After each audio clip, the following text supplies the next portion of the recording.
ಶಿವಮೊಗ್ಗದಲ್ಲಿ ಒಂದು ಘಟನೆ ನಡೆದಿದೆ. ಶಿವಮೊಗ್ಗದಲ್ಲಿ ಪ್ರೇಮಿಗಳಿಂದ ಆತ್ಮಹತ್ಯೆಗೆ ಯತ್ನ ನಡೆದಿದೆ. ಶಿವಮೊಗ್ಗದಲ್ಲಿ ನಾಲೆಗೆ ಪ್ರೇಮಿಗಳು ಹಾರಿದ್ದಾರೆ. 3 ವರ್ಷಗಳಿಂದ ಪ್ರೀತಿಸ್ತಾ ಇದ್ರಂತೆ ಪರಸ್ಪರವಾಗಿ. ನೋಡಿ, 3 ವರ್ಷಗಳಿಂದ ಪ್ರೀತಿಸ್ತಾ ಇದ್ರಂತೆ. ಮನೆಯಲ್ಲಿ ಆಪೋಸ್ ಮಾಡೋದ್ರಂತೆ. ಪ್ರೀತಿಯನ್ನ ವಿರೋಧಿಸೋದಕ್ಕೆ ನಾಲೆಗೆ ಈ ಜೋಡಿ ಹಾರಿದೆ. ಆಯ್ತಾ? ಭದ್ರಾವತಿ ತಾಲೂಕು ಅಂತರಗಂಗೆ ಬಳಿ ನಡೆದಂತಹ ಘಟನೆ. ನಾಲೆಗೆ ಹಾರಿದಂತ ಸ್ವಾತಿ ಸಾವನ್ನಪ್ಪಿದ್ದಾರೆ. ಸೂರ್ಯ ಬಚಾವಾಗಿದ್ದಾನೆ. ಯುವಕನನ್ನ ರಕ್ಷಿಸಿ ಆಸ್ಪತ್ರೆಗೆ ದಾಖಲಿಸಿದ್ದಾರೆ ಸ್ಥಳೀಯರು. ಆದ್ರೆ ಯುವತಿಯ ಪೋಷಕರು ಆಕ್ರೋಶ ಹೊರಹಾಕ್ತಿದ್ದಾರೆ. ಇದು ಶಿವಮೊಗ್ಗದಲ್ಲಿ ನಡೆದಂತಹ ಘಟನೆ.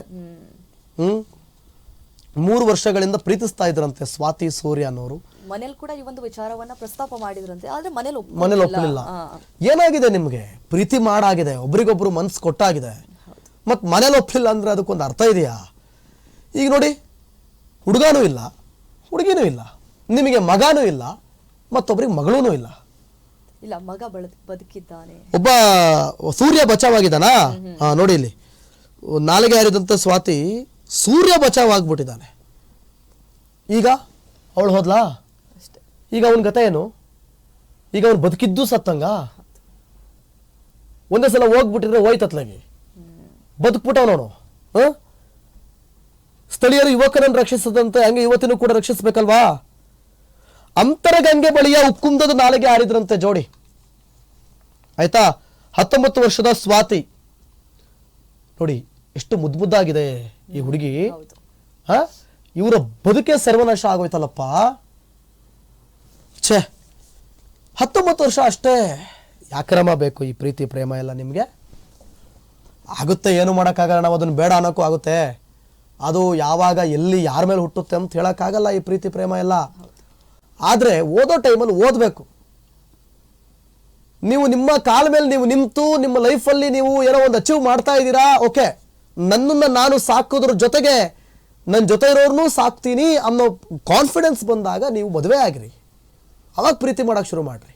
ಅಲ್ಲ ಈಗ ಬಿಡಿ, ಹುಡುಗಿರೇ ಸಿಗ್ತಾ ಇಲ್ಲ ಅಂತ ಊರಿಗೆ ಮುಂಚೆ ಪ್ರೀತಿ ಮಾಡೋಕೆ ಶುರು ಮಾಡ್ಕೊಂಡ್ಬಿಟ್ಟಿದ್ದಾರೆ ಇವಾಗೆಲ್ಲ. ಆದರೆ ಇದು ಕಾಲೇಜ್ ಲವ್. ಇದು ಸೂರ್ಯನಿಗೆ 20 ವರ್ಷ, ಸ್ವಾತಿಗೆ 19 ವರ್ಷ. ಅವರೇನು ಮೋಸ ಮಾಡುವಂತ ಪ್ರಯತ್ನ ಏನು ಮಾಡಿಲ್ವಲ್ಲ. ಮನೆಗೆ ಹೇಳಿದ್ದಾರೆ, ಮನೇಲಿ ಒಪ್ಪಲಿಲ್ಲ. ಅವ್ರದ್ದು ಫೋಟೋ ಇಲ್ವಾ? ಹುಡುಗಂತ ಫೋಟೋ ಇಲ್ವಾ?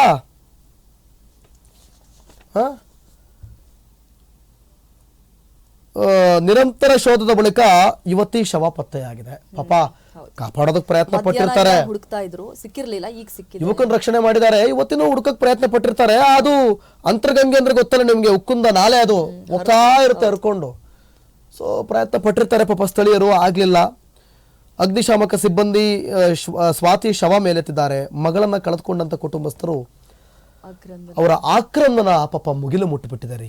ನಾವು ಹೇಳೋದು ನಾವು ಈಸಿಯಾಗಿ ಮಾತಾಡ್ತೀವಿ, ಬಟ್ ಅಲ್ಲಿನ ಪರಿಸ್ಥಿತಿ ಅವ್ರಿಗೆ ಗೊತ್ತಿರ್ತದೆ, ಅದು ಕಷ್ಟ ಏನೋ ಅಂತ ಅವ್ರಿಗೆ ಗೊತ್ತಿರುತ್ತೆ. ಆದ್ರೆ ನಾವು ಏನು ಇಲ್ಲಿ ಕುತ್ಕೊಂಡು ಒಂದು ಸಂದೇಶವನ್ನು ಸಾರೋದು ಅಂತಂದ್ರೆ, ದಯವಿಟ್ಟು ಪ್ರೀತಿ ಪ್ರೇಮ ಅಂತ ನೀವು ಹೋಗಿ ಈ ಸಂದರ್ಭದಲ್ಲಿ, ಓದೋವಂಥ ಸಂದರ್ಭದಲ್ಲಿ, ನೀವು ಚೆನ್ನಾಗಿ ಲೈಫ್ನ ಲೀಡ್ ಮಾಡುವಂಥ ಸಂದರ್ಭದಲ್ಲಿ ನಿಮ್ಮ ಬದುಕನ್ನು ನೀವು ಹಾಳು ಮಾಡ್ಕೊಂಬೇಡಿ. ನೀವು ಒಂದು ದಾರಿಗೆ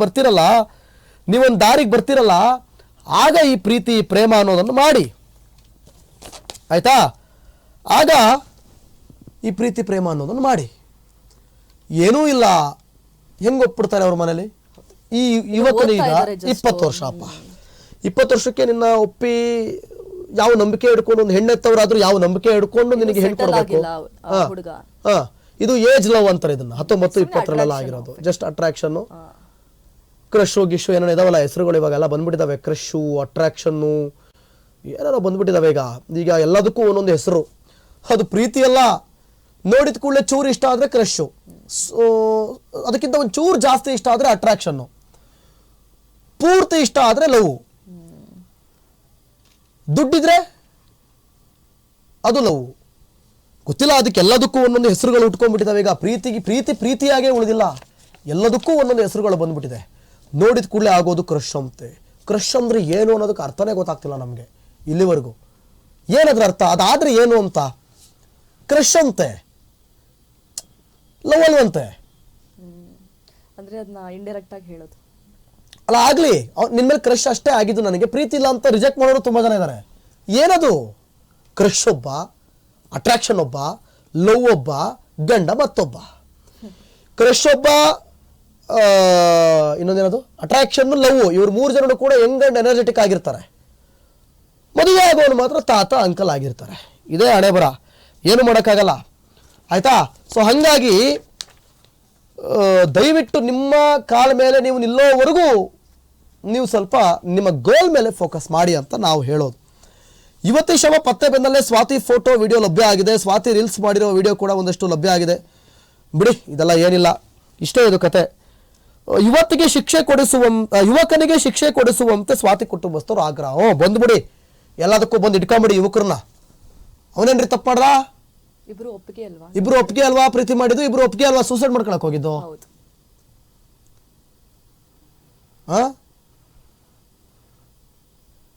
ಆಯ್ತಾ? ಏನೋ ಗೊತ್ತಿಲ್ಲ. ಸ್ಥಳೀಯರವನ್ನ ಬಚಾವ್ ಮಾಡಿದ್ರು, ಈಕೇನು ಬಚಾವ್ ಮಾಡೋಕ್ಕಾಗಲಿಲ್ಲ, ಗ್ರಾಚಾರ ಕೆಟ್ಟಿತ್ತು. ಬೇಕಿರಲಿಲ್ಲ ಈ ಪ್ರೀತಿ ಪ್ರೇಮ ಎಲ್ಲ, ಬೇಕಾಗಿಲ್ಲ ಫಸ್ಟ್ ಆಫ್ ಆಲು. ಓಕೆ, ಎಲ್ಲೋ ಒಂದು ಕಡೆ ಯುವಕನ ಮೇಲೆ ತಪ್ಪು ಕಾಣುತ್ತೆ ಇಲ್ಲಿ. ಈಗ ಹೆಂಗಾಗುತ್ತೆ ಅಂದ್ರೆ ತಲೆ ಕೆಡಿಸ್ಬಿಟ್ಟು ಕರ್ಕೊಂಡು ಹೋಗ್ಬಿಟ್ಟು ಅಲ್ಲ, ಟೈಮ್ ತಗೋಬೇಕಿತ್ತು. ಅಥವಾ ಬೇರೆ ಏನಾದ್ರೂ ಒಂದು ಬದುಕಿದ್ರೆ ಏನ್ ಬೇಕಾದ್ರೂ ಮಾಡ್ಬೋದಲ್ವ? ಸಾಯೋದೊಂದೇ ಎಲ್ಲದಕ್ಕೂ ಉತ್ತರನ? ಸೂಸೈಡೇ ಎಲ್ಲದಕ್ಕೂ ಉತ್ತರನ? ಹಂಗಂದ್ರೆ ಅಯ್ಯೋ ಹಿಂಗ್ ಸಾಯೋ ಬದಲು ಆರಾಮಾಗಿ ಮದುವೆನೇ ಆಗ್ಬಿಟ್ಟಿರ್ಬೋದಿತ್ತಲ್ಲ. ಎಲ್ರಿಗೂ 18+ ಆಗಿದೆಯಲ್ಲ, ಮತ್ತೇನು ಕಾನೂನಿದೆ ಅಲ್ಲ. ಈಗ ಒಪ್ಪದೇ ಇರೋ ತಂದೆ ತಾಯಿಗಳಾದ್ರೂ ಹೇಳಿ, ಇವಾಗ ಏನ್ ಸಿಕ್ತು ನಿಮಗೆ? ನೀವು ರಿಜೆಕ್ಟ್ ಮಾಡಿದ್ದಕ್ಕೆ ಏನ್ ಸಿಕ್ತು ನಿಮ್ಗೀಗ?